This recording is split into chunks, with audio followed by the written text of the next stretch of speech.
안녕하십니까. 조국혁신당 대표 조국입니다. 윤석열 대통령은 대선 후보 시절인 2022년 3월 7일 선거 유세에서 경제라는 건 대통령이 살리는 게 아니다. 지금은 대통령이나 정부가 멍청한 짓 안 하고 정직하면 된다. 이렇게 말했습니다. 그래서일까요? 윤석열 정권은 경제를 살리지 못하고 있습니다. 게다가 멍청한 짓만 골라서 하고 정직하지도 않습니다. 대한민국은 가난해지고 있습니다. 경제는 활력을 잃었고 민생은 어려워졌습니다. 내년 경제 성장률이 1%대로 떨어질 것이라는 전망이 늘었습니다. 윤석열 대통령이 입에 달고 사는 반국가 세력 주장이 아닙니다. 골드만삭스, 바클레이스, 시티 등 글로벌 투자은행들입니다. 코로나 사태나 금융위기가 아닌데도 이 지경입니다. 원달러 환율은 1,400원을 오르내립니다. 지난해와 올해 세수 펑크가 86조 원입니다. 서민들의 급전 창구인 카드론 잔액은 42조 2천억 원을 넘었습니다. 역대 최고 기록을 갈아치웠습니다. 그런데 윤석열 대통령은 수출이 살아나면서 경제도 활력을 찾게 됐습니다. 라고 했습니다. 한덕수 총리는 경제는 위험한 위기 지점을 지났다. 라고 합니다. 김민전 국민의힘 최고위원은 한술 더 뜹니다. 경제 분야에서 90점 이상 업적을 냈다. 슈퍼스타다. 라고 말했습니다. 여당, 정부, 대통령실 모두 헛것을 보는 게 아닌가 싶습니다. 이유는 둘 중에 하나입니다. 객관적 인지 능력이 극히 떨어지거나 거짓 보고서를 받기 때문입니다. 떠오르는 사태가 있습니다. 지난해 11월 부산 세계 박람회 유치 소동입니다.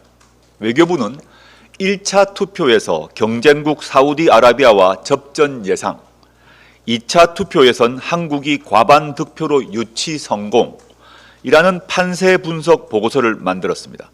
실제로는 119대 29로 망신을 당했습니다. 대한민국 외교부가 어쩌다 이렇게 됐습니까? 일본이 해달라는 것을 퍼주다시피 하고 뒤통수만 맞고 있습니다. 조태월 장관이 문제의 핵심입니다.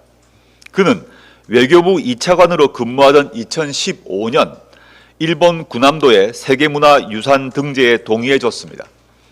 일본은 한국인 강제 노역 사실을 축소 부정했습니다. 이번에는 사도광산 추도식에서 일본, 한국이 행사를 따로 치렀습니다.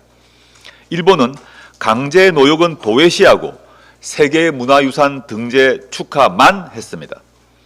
조 장관은 일본으로부터 많은 것을 챙겼다라고 주장해 왔습니다. 뭘 챙겨왔는지 내놓아 보십시오. 박진 전 외교장관은 우리가 물잔을 먼저 채우면 일본이 나머지 반잔을 채워줄 것이라고 했습니다. 우리는 물 반잔을 채웠지만 모욕과 뒤통수 치기만 돌아왔습니다. 그 결과 친일 뉴라이트들은 살판 났지만 대한민국 국민은 화풀이와 살풀이를 해야 할 판입니다. 트럼프 2기 정부발 리스크도 몰려오고 있습니다. 관세를 왕창 올린다고 합니다. 수출로 먹고 사는 대한민국에는 큰 문제입니다. 무슨 대비를 하고 있을까요? 우크라이나 참전 문제는 더 심각합니다. 트럼프 당선인의 차기 국가안보보좌관으로 지명된 마이클 왈츠 하원의원이 한국도 우크라이나 개입을 고려한다.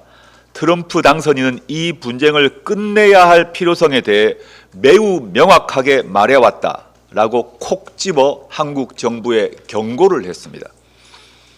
그런데도 윤석열 대통령은 우크라이나 특사단을 만나 무슨 약속을 해준 것입니까?